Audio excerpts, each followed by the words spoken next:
Përshëndetje të miqtë e mi, kudo që të jeni, ju uroj në tarua një javë sa më të mbarë dhe sa më pozitive.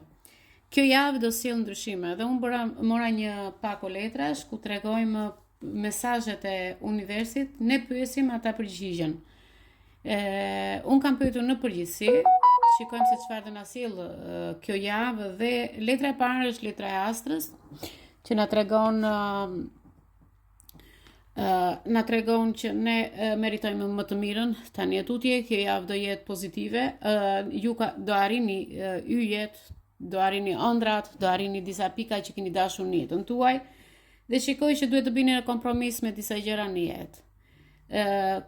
Kjo letër na tregon një mesazh shumë të fortë, sepse ka të bëjë me të kaluarën tuaj, që nuk jeni kënaqur dhe momenti i tanishëm është që do jetë shumë e kënaqur, do biesh në kompromis dhe pak e nga pak do marrësh atë që ti ke dashur. Nuk është në një gjë e madhe, por do marrësh atë kënaqësinë që ti ke dashur më përpara. Shikoj që tregon disa standarde në jetën tënde, tregon gjithashtu që ke treguar kush je në të vërtetë, ke treguar vuajtjet, ke treguar mënyrën tënde, por ndonjëherë je treguar dhe egoiste me shëndetin tënd apo me energjitë tua. Shikoj që e shkuara juaj ka qenë një gjendje jo të mirë dhe atë energji që keni pasur ja keni dhënë personave të tjerë dhe tani ka ardhur momenti të mos e lejosh më përsëri këtë gjë. Por me këtë letër shikoj që ju aktualisht do arrini atë që ju kërkoni, frymëzimin, rrugën, do t'i tregosh vetes tënde nga ana shpirtërore që ti je e mbështetur me fuqitë tua dhe kërkon të arish ato ëndrat që do, por Zoti dhe angjëjt duan që ti ta shijosh jetën tënde. Kjo është një lumturi e papar, është një pjesë e shenjës e misionit tuaj, por gjithashtu që shikoj në këtë letër, shikoj që një ëndër duhet të bëhet realitet. Ajo ëndër është në dëshirën dhe në dorën tënde. Lumturia është një pjesë e shenjtë e misionit të Zotit, por gjithashtu tregon që ti do kesh një gëzim në veten tënde, një paqe dhe duhet të pyesësh veten, çfarë kam humbur të gjithë këto kohë? Është një dëshirë që ti nuk e ke plotësuar kurrë, por gjithashtu duhet të kërkosh dhe ndihmë nga universi. Ti kërkosh universit që të marrësh atë që ti meriton, të mëtarish atë që ti kërkon. Dhe me ndihmën e Zotit, aty do ndjesh bollokun shpirtëror, bollokun e energjive, pavarësisht se ti këtë javë do kesh një mungesë, mund të jetë mungesë financiare, mund të jetë mungesë e shoqërisë apo njerëzve që ke pranë, por tu shikoj që ti meriton më shumë dhe duhet të kujtohesh që Zoti dhe angjëjt duhet të ndërhyjnë vetëm kur ti ke nevojë për ta.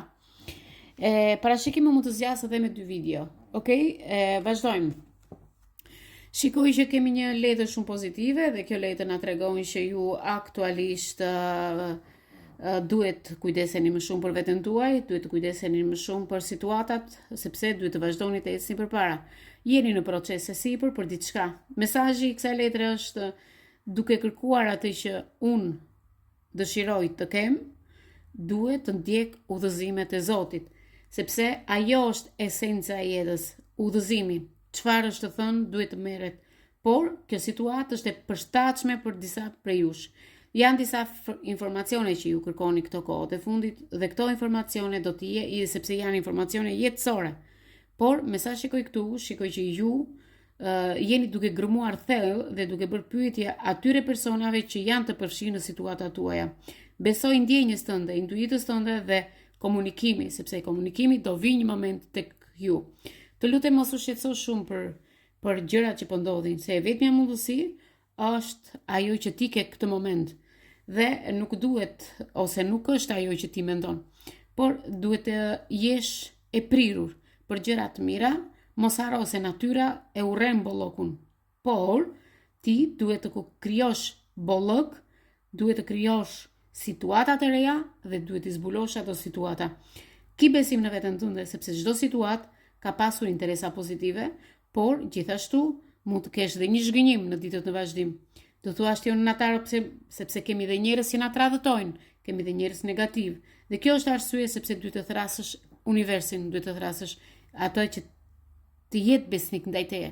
Përveç Zotit nuk ka asnjë person kaq besnik, sepse besnikëria ka humbur me të shikojmë këtu, i thua ti vetes tënde. Tani ti meriton që këto situata që janë të lidhura me dashurinë, me punën, me materialin, me çdo gjë, ka ardhur momenti që të kesh pak kënaqësi me veten tënde. Ti kënaqesh dhe me asgjë, edhe me pak. Sepse je një njeri që ke dhënë në të tjerët, por nuk ke marrë atë që ke merituar. Pse? Sepse ti je një person që meriton situata të lidhura me dashurinë. Do të thënë që ti meriton dashurinë. Shanti na tregon që prandaj vjen paqja, vjen qetësia, vjen rruga e re për të ecur përpara dhe ti je gati për këto. Shikoj që ti ke kaluar në për trazira, në për lodhje, në për probleme dhe dëshiron paqen, dëshiron qetësinë, dëshiron atë dashurinë. Shikoj që ke ndihmuar dhe të tjerë në rrugën tënde, por do të jap një mundësi tjetër, do kalosh një kohë vetë, do me thënë, ti jesh pak më vetmuar, të shikosh mirësinë e vetes tënde, të pasqyrosh paqen, të pasqyrosh atë që ti kërkon, më fal. Dhe Zoti kërkon që ti jesh e vërtet, sepse dhe ëngjëjt atë kërkojnë nga ty. Ashtu si ëngjëjt, jam në gjendje, do thuash me veten tënde këto fjalë.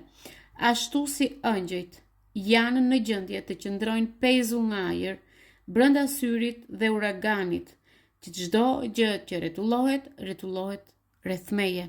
Por, nëpërmjet frymëmarrjes dhe qëllimeve të mia, unë qëndroj i përqendruar në gjërat që kërkoj dhe çfarëdo lloj gjëje që ndodh në jetën time, sepse unë kam themele të forta dhe kërkoj vetëm paqen. Do me thënë, kërkon qëngjin, okay? Sepse gjithmonë ke që një femër e zjarrt, merr zjarr, diskuton me ashpërsi, nuk i shikon ose nuk i gjykon gjërat, sepse ti ke nevojë për shërim, për një fuqi shëruese dhe jeta jote e jashtme pasqyron paqen dhe personi brendshëm tregon që je e fuqishme, por duhet të shërohesh.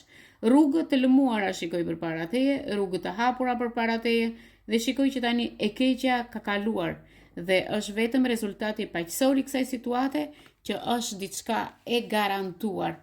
Vem tek Celeste. Celeste na tregon një zhvendosje të lumtur, një zhvendosje ose një shtëpi. Disa persona do marrin një shtëpi, do lëvizin, do marrin një lajm të bukur. Kjo lëvizje është një energji shumë pozitive dhe do sjellë energji pozitive, sepse ky mesazh më tregon që është koha për të zhvendosur. Unë jam gati duke punuar me ëngjëjt për të mbajtur lart shpirtin tim. Dhe këtu shikoj që ti je gati dhe pse e kërkon këtë zhvendosje, kërkon këtë përpjekje kur punon me ëngjëjt, e tjerë janë diçka që të sjell gëzim, të sjell atë që ti meriton.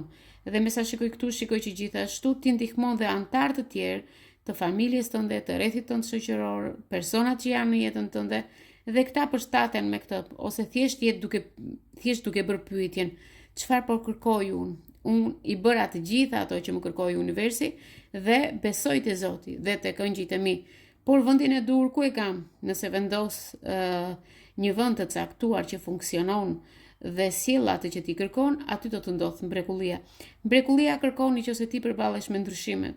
Qëndro pozitiv dhe mos u beso iluzioneve dhe mendimeve që të tregojnë njerëzit përreth, por besoj dhe lehtësoj rrugën tënde, sepse rrugën e ke të hapur, tako njerëz të rinj dhe ata njerëzit e rinj do të ndriçojnë rrugën. Serena është ëngjëlli i bollokut. Shikoj që ky muaj do të marrësh lek, do të nevojiten sepse Zoti është përgjegjës për çdo lloj momenti që ti po kalon këto kohët e fundit. Ki besim tek vetja. Zoti është burimi dhe i vuajtjes tuaja. I vuajtjes tuaj, më saktë. Lëre veten, lëri shqetësimet, lëri gjërat dhe ktheu tek Zoti. Lutju Zotit drejt për drejt të dëgjohet zëri tënd, dorëzoje veten tënde në duart e Zotit, sepse Zoti është ai që merr dhe mirëpret dhuratat që japim apo marrim. Shikoj që të gjitha gjërat që po të shqetësojnë këtë kohë janë ato që ty të japin të tjerët. Ti ke kërkuar gjithmonë dhurata ose i ke shtyr ato dhurata te universi, do të thënë ke njohur njerëz të rinj në jetë dhe i ke larguar. Videoa vazhdon